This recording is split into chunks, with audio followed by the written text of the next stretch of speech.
Sometimes I feel a little misdirected by sobriety because I'm stuck in the middle, disconnected from society.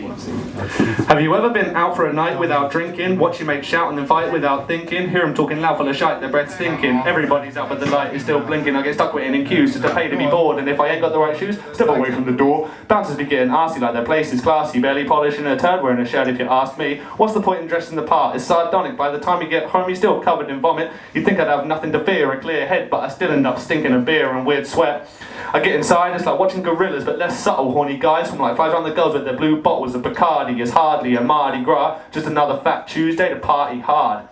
In the club, it's absurd, I just want to pull a bird, but girls seem to prefer when your vision is blurred and your words are slurred. But I won't be deterred and I can't follow the herd, so don't think I'm a nerd if I want to swallow a Carlsberg. And if a girl is me, I'll come with finish, she's way pissed. That should leave me feeling a little bit like a rapist. I try to be a nice guy, a cola with ice guy, but I'm left at the kiddies table playing some I Spy. Well, nice try, but England's not the place to be sober. I never drank, I never will, so I'm alone. I just want to socialise, I spend my life in a lager queue, a wedding or a birthday surprise, family barbecue. Humiliated, I can't order anything harder than soft drinks, virgin, pina coladas. Then they stick it with the straw like I'm 4 years old. What's more, it's still expensive because there's more beers sold. And we're out on the lash all the time as though it's fine. I can't even see some art without a table and wine. And when I held an exhibition, the decision was mine. But then my lack of alcohol and everybody had a shit time. I can't escape it, it's everywhere around. Everybody to the rich drinks for £1. And I hate seeing my mates me take and slowly degenerate. It's even harder when your father is the one in the state. Then people ask me, why don't you drink? Like I'm a freak, and when I speak, I'm forced to think about all my worst memories. It brings me down every time, so never mind, just leave me to my reveries. Sometimes I feel a little misdirected by sobriety because I'm stuck in the middle, disconnected from society. Now I understand the need to get out of your mind from time to time. In moderation is fine, but this devastating drug is deemed socially acceptable, so don't think that I judge everyone for being susceptible. I tried to stay sober, but I couldn't not get wrecked at all, so I became a stoner. Now I'm seen as disreputable. I broke the law to have fun, but I'm still bored. I look at there's a bottle of rum up on a billboard, and every fucking street there's another off license to kill, or just knock you out like Mike Tyson. If people suck it up like a bagless Dyson, when I become a father, what do I tell my son? Do I curse him to a life of obligatory exclusion, unnecessary strife, bitterness and confusion? Or do I give him over to this cultural intrusion until he's laid out getting a blood transfusion? Do you have any idea what we spend on the paralytic? Doctors dealing with piss that they were a parasitic infection. The section of society is scarily vast. We're burning taxpayers' money at a daringly fast rate. Too late to save it when it's already done. Can't stop a killer when you're glorified and gave him the gun.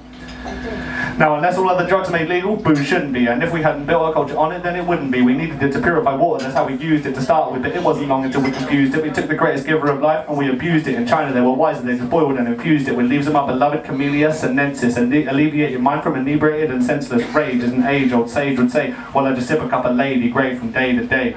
But we didn't get tea until 1610, and by then beer was man's best friend. And so when all other narcotics were disbanded, we ignored it and formed the law of double standards, a war on drugs fought by moron thugs for the sake of taking money from imported drug lords. But it's the punters take the brunt of this infantile war, so you know you can do time just for buying a score. Yet if you stroll down to the corner store, you can buy more cans than man's got need for.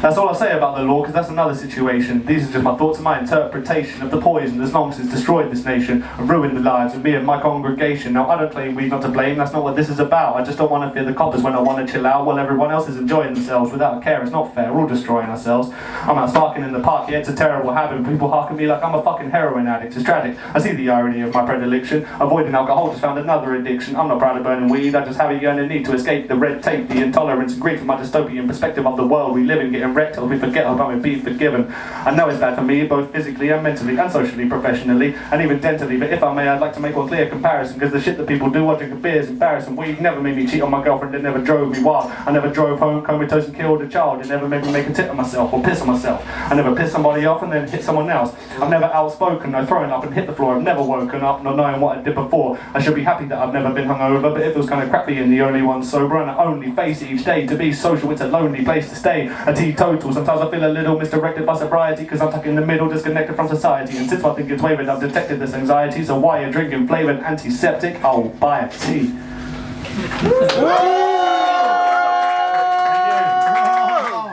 And on that note, Bessie, can I get an Earl Grey?